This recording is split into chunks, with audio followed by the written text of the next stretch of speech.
long-legged beasties, and things that go bump in the night. Good Lord, deliver us. Good evening, ladies and gentlemen, and welcome to Seekers of the Supernatural. I'm your moderator, Tony Spera, with hosts Ed and Lorraine Warren. Tonight's program will be an exciting one, and it will include ghosties and beasties and things that go bump in the night. Tonight we're going to be speaking about one of the most horrific cases that the Warrens have ever investigated, the Amityville Horror. Now, Ed, can you tell me how you and Lorraine got involved in the Amityville Horror? Well, it was Marvin Scott from Channel 5 news team. He was the anchorman at the time, and he had been involved with a haunting that we had investigated in Bloomfield, New Jersey, and he was impressed by this. So he gave us a ring and he said, we'd like you to come down and see what's going on in Amityville, Long Island. Now, this was not the Amityville horror case at that time, you understand. This was just another haunted house, and we didn't even realize that 6 people had been murdered in that house of the Fail family. So we said, sure, we'd come down there, and we did, and that was the beginning of an adventure which we'll never forget, a supernatural adventure. When we went into the house that day, we didn't realize that it was diabolically infested. And on a scale of 1 to 10, I would have to say that Amityville was a 10. I want to make it clear at the beginning of this program that Lorraine and I do not back up the movie or the book. It was much more horrific than either. You didn't have to take a literary license in a book or dramatic license in a movie. This case had everything. It had the monstrosities of the night which roamed that house, which infested it, which caused a young man to murder his whole family. Ronald DeFeo is now serving 6 consecutive life sentences at Dannemora Prison. But you know, Amityville horror goes way back before the Lutz family, who moved in there and bought the house later and were fled 28 days later. It goes back 6 months before the DeFeos were murdered.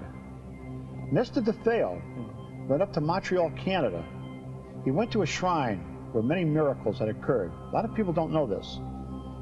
He went to that shrine and he brought back from there a priest, an exorcist, who said masses in the house. Why?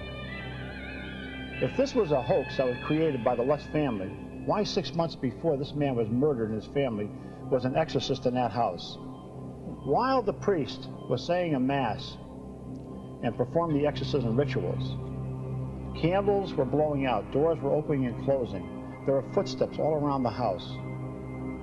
Ronald DeFeo, who was the murderer of his family, fled the house. He didn't stay there. He did not want to stay there while the priest was in that house. What caused him to leave? Obsession? Possession? Who can say? We do know that this young man did murder every member of his family in that house, shot them to death. On November 13th, 1974, at 3:15 in the morning. He had a high-powered rifle. Now, when you see the photographs later, and these are the only pictures ever taken inside the Amityville Horror House, because Lorraine and I and just a handful of other investigators actually went in there.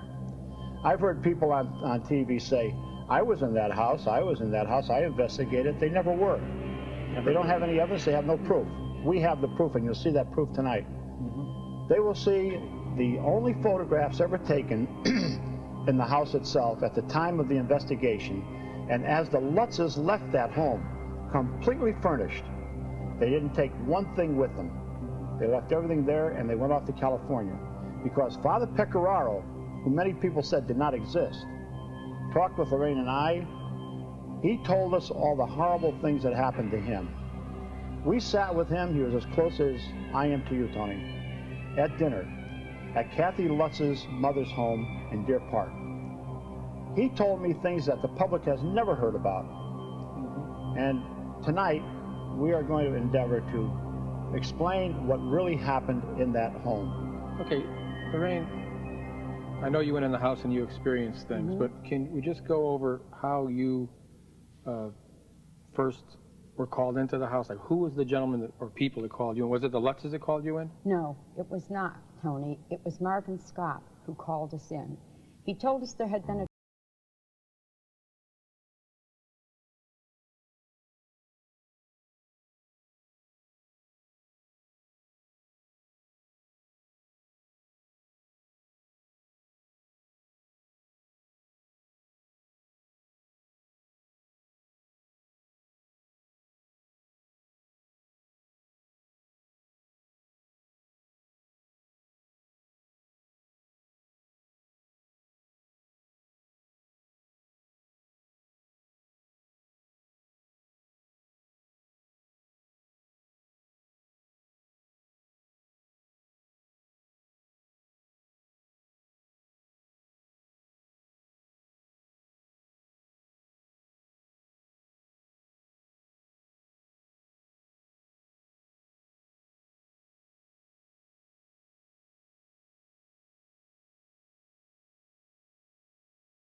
was taking place.